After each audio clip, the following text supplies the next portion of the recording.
നമസ്കാരം. ഒരു വലിയ ഇടവേളയ്ക്ക് ശേഷം ടീം ഇന്ത്യ ഈ ആഴ്ച T20 ക്രിക്കറ്റ് ആവേശത്തിലേക്ക് മടങ്ങിയെത്തിയിരിക്കുന്നു. അങ്ങനെ മടങ്ങിയെത്തുന്ന ആവേശത്തിൽ തന്നെയാണ് ഇന്ത്യൻ ക്രിക്കറ്റ് ആരാധകരും ടീം എങ്ങോട്ട് പോകുന്നു അവരെ നോക്കി തന്നെയാണ് എപ്പോഴും ഇരിക്കാറുള്ളത്. ക്രിക്കറ്റ് ആവേശത്തിലാണ് അവരെപ്പോഴും കാണാറുള്ളത്. ആവേശഭരിതരാക്കുന്നതും അവരുടെ ടീം അംഗങ്ങൾ തന്നെയാണെന്ന് പറയാം. അയർലൻഡുമായുള്ള ഇന്ത്യയുടെ 2 T20കളുടെ പരമ്പരയ്ക്കുള്ള വെള്ളിയാഴ്ച തുടക്കമാകും.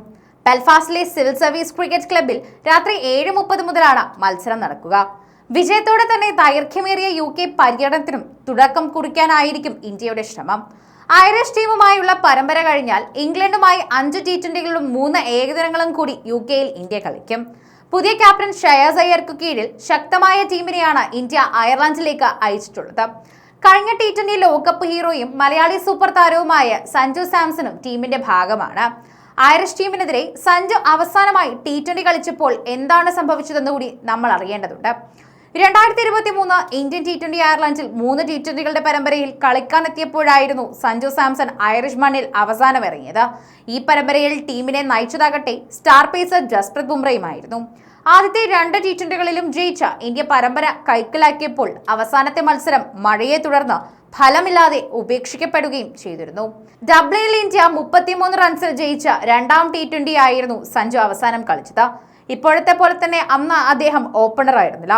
മധ്യനിരയിൽ വ്യത്യസ്ത പൊസിഷനിലായിരുന്നു സഞ്ജു ബാറ്റ് ചെയ്തത്. ഐറിഷ് ടീമിനെതിരെയുള്ള ആ കളിയിലേക്ക് വന്നാൽ 4ാം നമ്പറിലാണ് മലയാളി താരം കളിച്ചത്. 5ാം ഓവറിൽ തിലക് വർമ്മ പുറത്തായത് ടീം 2 വിക്കറ്റിനും 34 റൺസ് എന്ന നിലയിൽ പതറവെയായിരുന്നു ഇത്. ഓപ്പണിലെത്തിയ മികച്ച ഇന്നിംഗ്സ് കാഴ്ചവെച്ച ഋതുരാജ് ഗെയ്ക്വാദുമായിരുന്നു അന്ന് ക്രീസിലുണ്ടായിരുന്നത്. ഋതുവിനെ കൂട്ടുപിടിച്ച് സഞ്ജു 3ാം വിക്കറ്റിൽ 71 റൺസിന്റെ കൂട്ടുകെട്ടുമായി ഇന്ത്യയെ കളിയിലേക്ക് തിരികെ കൊണ്ടുവന്നത് ഒരിക്കലും മറക്കാൻ സാധിക്കില്ല. വിസ്മയമായിരുന്നുവെന്ന് ക്രിക്കറ്റ് പ്രേമികൾക്ക് അതൊന്നും തന്നെ മറക്കാൻ സാധിക്കില്ല എന്ന് എണ്ണി പറയാൻ സാധിക്കും. ഓരോ കളിയും ഓരോ ഓവറുകളും ഓരോ ബാറ്റ് വീശലും എന്തായിരുന്നുവെന്ന് മലയാളികൾക്ക് സംസാരിക്കാൻ സാധിക്കും.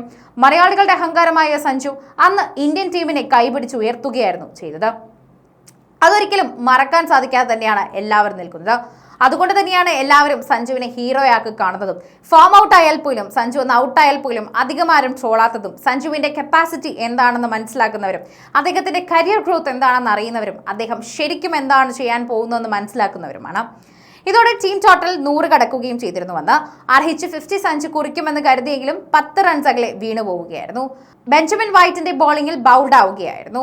26 ബോളിൽ 5 4ഉം 1 6ഉം അടക്കം മികച്ച ഇമ്പാക്ട് ഉണ്ടാക്കിയ ഇന്നിംഗ്സിനെ കുറിച്ചാണ് അദ്ദേഹം ക്രീസ് വിട്ടത്. 153.85 സ്ട്രൈക്ക് റേറ്റോടെയായിരുന്നു ഇത് സംഭവിച്ചത്.